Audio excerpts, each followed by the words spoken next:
Kadapa TDP MLA మాధవిరెడ్డిపై ఆ party కార్యకర్తలు మరోసారి తిరుగుబాటు చేశారు. పార్టీకి సేవ చేసిన వారిని పక్కన పెట్టారని ఆరోపిస్తున్నారు. సీనియర్లు లేరు, తొక్కా లేదన్న ఎమ్మెల్యే భర్త శ్రీనివాసులరెడ్డి కామెంట్స్ పై ఆగ్రహం వ్యక్తం చేశారు.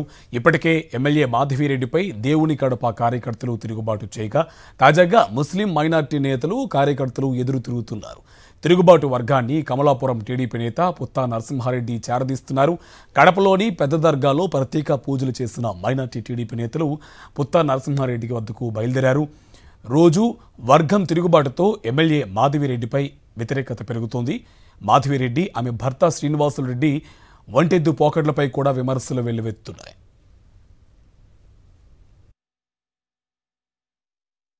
కడప నగరంలో తెలుగుదేశం పార్టీ ఎన్నో ఏళ్ల నుంచి సేవలు చేసి పార్టీ కోసం చాలా ఆస్తులు కానీ అన్ని పోగొట్టుకున్నాం మనమన్నీ. దాని గురించి మన కడప జిల్లాలో మన సీనియర్ పార్టీ తెలుగుదేశం పార్టీ నాయకులు ముస్లిం నాయకులకు న్యాయం జరగడం లేదు. న్యాయం జరగాలని ఎన్నో మాటలు మనం మొర పెట్టుకున్నా కానీ మన కడప నాయకులు వినలేదు. మీరు సీనియర్లు కాదు, ఏం కాదు, తోలు లేదు, తొక్క లేదు అంటున్నారు.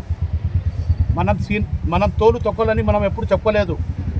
మనం గత 20-30 సంవత్సరాలుగా తెలుగుదేశం పార్టీలో కష్టపడుతూ పని చేసుకుంటూ వస్తున్నాము.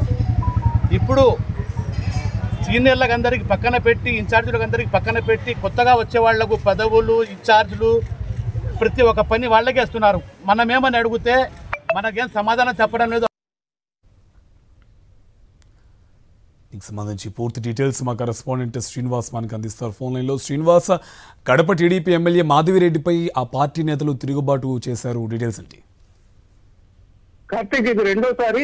గతంలో కూడా దేవుని కడప టెంపుల్ కి ఆ ప్రాంతంలో ఉన్నటువంటి తెలుగుదేశం పార్టీ కార్యకర్తలు, సీనియర్ నాయకులందరూ కూడా తిరుగుబాటు చేసి ఏదైతే దేవుని కడప టెంపుల్ పూజలు చేసి ఆమెకు మంచి బుద్ధి ప్రసాదించాలని చెప్పి ఆందోళన చేశారు. ఆ తర్వాత పుత్తా నరసింహారెడ్డిని కూడా కలిసినట్టు నేపథ్యం. అదే కోణంలో ఈ రోజు కూడా మైనారిటీ నేతలు ఏదైతే పెద్ద వర్గాల్లో పూజలు చేసి ఆమెకు మంచి బుద్ధి ప్రసాదించాలి, సీనియర్ లేదు, ఎవరు తామే ఏదైతే తమ కుటుంబమే ఇక్కడ ఆధిపత్యం అని చెప్పేసి స్పష్టంగా ప్రెస్ మీట్ లో ప్రకటించడాన్ని వాళ్ళు తీవ్రంగా ఖండిస్తున్నారు. ఇంతవరకు కూడా ప్రభుత్వం వచ్చిన తర్వాత కూటమి ప్రభుత్వంలో మైనారిటీలకు ఎటువంటి స్థానం కల్పించడం లేదు, కడప నగరంలో ఉన్నటువంటి వాళ్ళని అసలు ముందుకు తీసుకెళ్లడం లేదనేటువంటి కార్యక్రమం సీనియర్లందరినీ కూడా పక్కన పెట్టి తన అనుయాయులను మాత్రమే ఇక్కడ పక్కన చలాయించేటువంటి పరిస్థితి తీసుకొచ్చారనేది తీవ్రమైన దుమారం జరుగుతుంది. అన్ని వర్గాలు కూడా మొదటి నుంచి తెలుగుదేశంలో ఉన్న వాళ్ళందరూ కూడా ఏకమైనటువంటి ఆందోళన దిక్కున్నటువంటి పరిస్థితి స్పష్టంగా కనిపిస్తుంది. ఆమెను ఒంటరిని చేయడంతో పాటు ఆమె ఏకఛత్రాధిపత్య పోకడ ఎవరికి కూడా నచ్చినటువంటి పరిస్థితి